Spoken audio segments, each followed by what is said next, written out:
L'équitation est un sport qui se distingue des autres par l'interaction et le travail d'équipe qu'elle nécessite avec un cheval. Bien sûr, tout comme les autres sports, l'équitation entraîne des bienfaits psychologiques provenant des hormones. Lorsque l'on bouge, que l'on se met à fournir un effort physique certain, on dégage de l'endorphine dans le flux sanguin, ce qui permet un certain bien-être pendant la pratique, mais aussi après. De plus, le stress étant lié à une augmentation du taux d'adrénaline dans le sang, le sport est le meilleur moyen de se libérer, à ce moment-là, de sensations désagréables, car il permet d'enlever cette charge d'adrénaline dans les régions musculaires sollicitées par l'effort.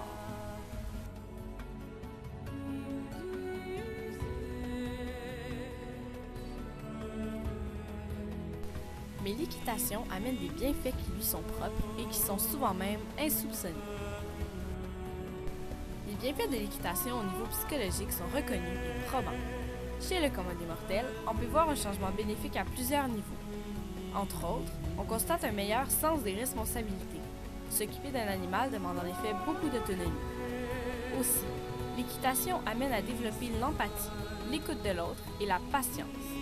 Il faut écouter ce que le cheval veut nous communiquer et savoir respecter ses limites et ses besoins. De plus, la confiance et l'estime de soi sont développées. Il faut mettre son pied à terre pour côtoyer une proie aussi imprévisible que le cheval.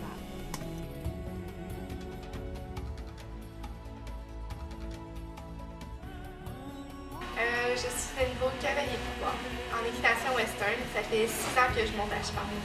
L'équitation m'apporte énormément.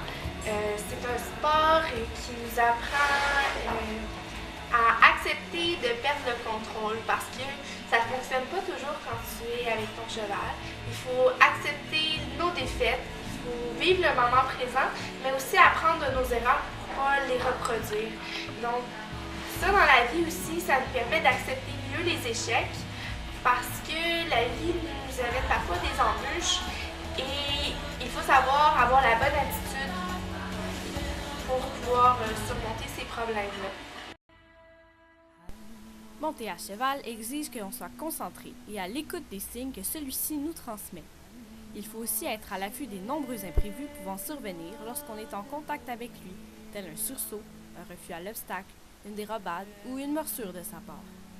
En plus de tout cela, le cheval nous apprend beaucoup sur différents aspects de la vie, ce qui fait que la relation homme-cheval est unique en son genre. Ce n'est pas seulement pour les gens sains que l'équitation est bénéfique. Il est prouvé qu'elle peut aider les personnes ayant des problèmes particuliers.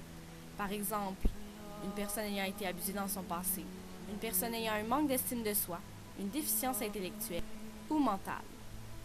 À cet effet, je suis allée rencontrer Madame Carole Nantel, première thérapeute équestre certifiée au Québec et exploitant le centre équestre Goldie à Mirabel, un centre aidant les handicapés physiques et mentaux.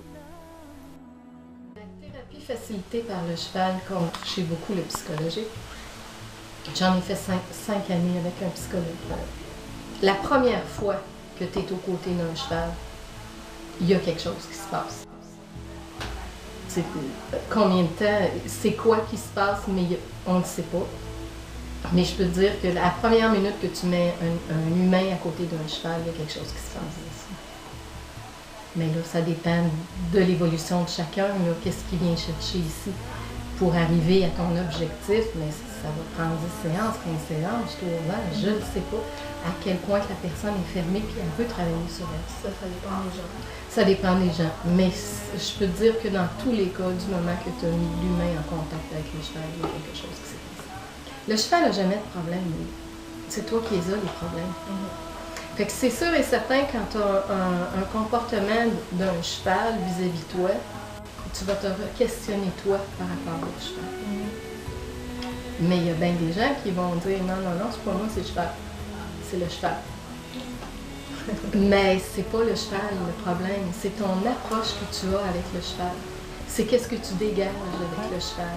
Puis va chercher c'est quoi là? C'est quoi? Qu'est-ce qu'il y a en dedans de toi que tu n'en es même pas conscient qui fait que ton cheval réagit de telle façon? Puis si les gens en compétition, ceux qui font des compétitions, que ce soit d'un petit niveau ou d'un grand niveau, s'arrêtaient à penser comme ça, ils feraient tous des médaillés olympiques. Ils sont centrés sur une chose, la compétition, la performance, et non le Ben, c'est des prises de conscience. En fait, c'est le cheval miroir. Les gens qui sont venus en thérapie facilitée par le cheval, qui ont fait un bout de temps, ils ont appris beaucoup sur eux. Fait que c'est sûr qu'il y a des grands changements dans leur vie personnelle autour d'eux. C'est les gens autour d'eux qui vont dire « tu réagis pas pareil, t'es pas pareil ». Ça fait une grosse influence. Super bien. Bon, donc les mains descendent les talons. Mon pied descend les talons. Baisse tes mains. Et doucement, on travaille en tête. Good. Je vais la voir. Excellent. OK, Michel, c'est bien ça. Marche. Rajoute les épaules. Joue les doigts avec un peu de pas de jambe. Wow!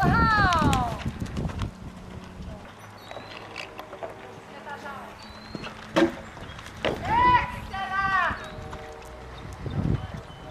Marche! As-tu une petite idée de ce qui est arrivé ici? Ouais, on dirait que tu as planifié que tu arrivais là, un gros saut, puis tu as mis ta jambe et puis tu comme ça. Alors que s'il avait laissé la place, il aurait fait. Tu as fait ça, c'est super. Ainsi, pratiquant l'équitation depuis maintenant plus de 5 ans, j'ai pu moi-même constater des changements positifs dans ma façon d'être, dans ma personnalité.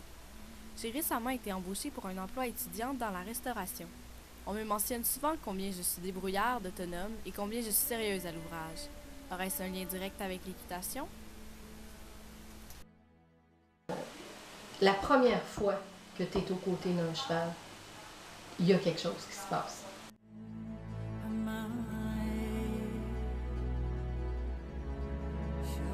Chandelier.